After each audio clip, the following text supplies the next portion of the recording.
واضح طور پر ان کو پیغام بھیجنا چاہتا ہوں کہ تمہارے اعتراضات پر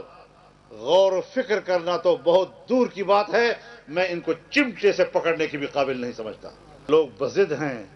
کہ دینی مدارس کو دباؤ میں رکھنا ہے، پھر ان کو ہم بتائیں گے کہ آپ کا دباؤ چلتا ہے یا ہمارا دباؤ چلتا ہے۔ مولانا فضل الرحمان کی مدارس رجسٹریشن کے معاملے پر حکومت کو دی گئی ڈیڈ لائن کا آج آخری روز، کہا ہم مدارس کی بقا چاہتے ہیں، حکومت نے ہمارے خلاف اعلان جنگ کیا، مدارس سے متعلق اعتراضات پر کسی صورت غور نہیں کریں گے، 26ویں ترمیم کے مسودے میں اس پر اعتراضات نہیں اٹھائے گئے تو اب دوبارہ اعتراض کرنا بدنیتی ہے، آپ ہماری برداشت کا امتحان لے رہے ہیں، ہم نے بندوق اٹھائی نہ ڈنڈا، دلائل سے معاملات طے کیے اور ہمیں مذاکرات سے اب بھی انکار نہیں۔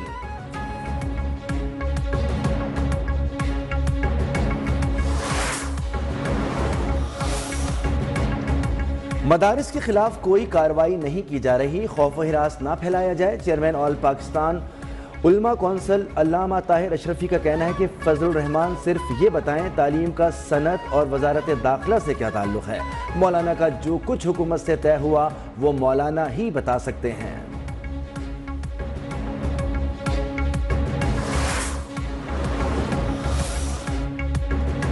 جی ایچ کیو حملہ کیس میں اہم پیش رفت، علی امین گنڈاپور سمیت 25 ملزمان کی ناقابل ضمانت وارنٹ گرفتاری جاری، راولپنڈی کی انسدادی دہشت گردی عدالت کا تمام ملزمان کو 10 دسمبر کو گرفتار کر کے پیش کرنے کا حکم، جنا ہاؤس حملہ کیس میں پی ٹی آئی رہنما عالیہ حمزہ سمیت 6 ملزمان کے وارنٹ گرفتاری جاری۔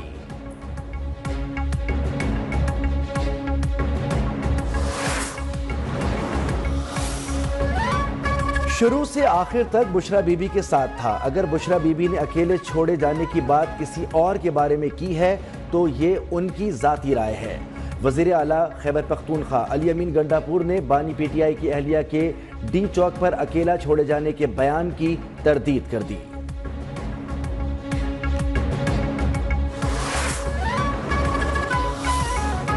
حکومت کے خلاف نئی تحریک چلائے یا نہیں، تحریک انصاف کی قیادت میں پھوٹ پڑ گئی، ایک گروپ ترسیلات زر کے بائیکاٹ مہم کے خلاف، دوسرا حق میں سامنے آ گیا، سول نافرمانی تحریک سے متعلق سب کمیٹی بنا دی گئی، 48 گھنٹوں میں رپورٹ جمع کرائی جائے گی، نیوز ون نے اجلاس کی اندرونی کہانی پتہ لگا لی۔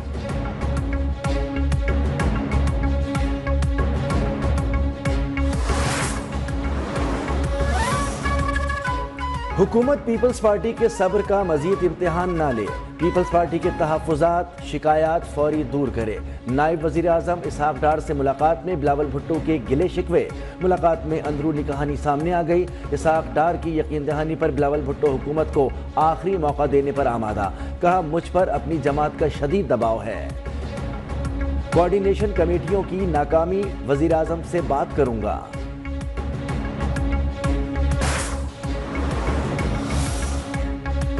آزاد کشمیر کے صدر سلطان محمود چودھری نے باضابطہ طور پر حکومت کو متنازع آرڈیننس واپس لینے کی ہدایت کر دی، حکومت آزاد کشمیر کو فوری طور پر peaceful assembly and public order ordinance واپس لینے اور اس آرڈر کے تحت گرفتار افراد کی فوری رہائی کا حکم دے،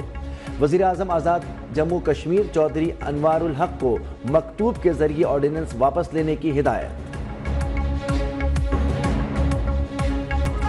جنوبی کوریا کے صدر کے خلاف مواخذے کی تحریک ناکام، حکمران جماعت کے ارکان کا ووٹنگ سے پہلے واک آؤٹ، صدر نے مارشل لا لگانے پر معافی مانگ لی۔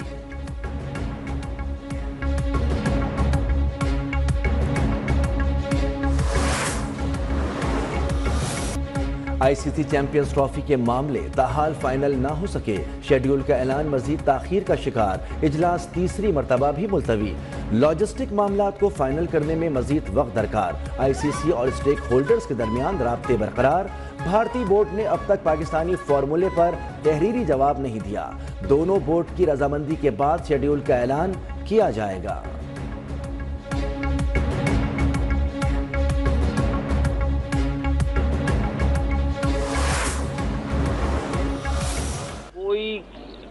شرائط پہ اس ٹائم بات نہیں کروں گا، بیکاز میرا یہ ہے کہ